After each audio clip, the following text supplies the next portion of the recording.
చీటికి మాటికి ఫోన్ చేసి అమ్మ ఇలాగన్నాడే, అమ్మ అలాగన్నాడే, ఎవడే అంటే ఇంకెవడు మీ అల్లుడు అలాగన్నాడే ఇలాగన్నాడే, బర్లో పోతున్నానే, ఏంటో ఏమైంది ఎందుకని అడిగితే పొద్దున్న 7 గంటలు లేకపోతున్నాడు. 7 గంటలు లేపకూడదు నేను.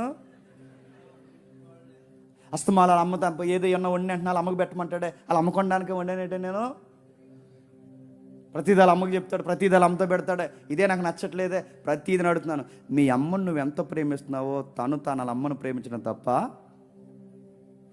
మీరే సగం గొడవలు ఎడేస్తున్నారు.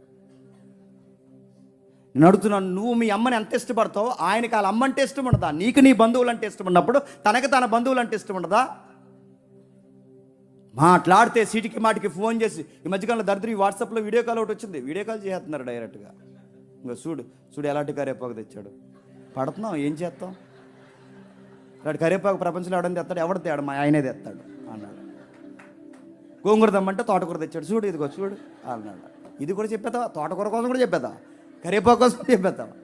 నీ భర్తను నువ్వే అర్థం చేసుకోకపోతే నేను అడుగుతున్నాను, వేరొకరు అర్థం చేసుకుంటే అయిపోయింది కాపురం ఇంకంతే.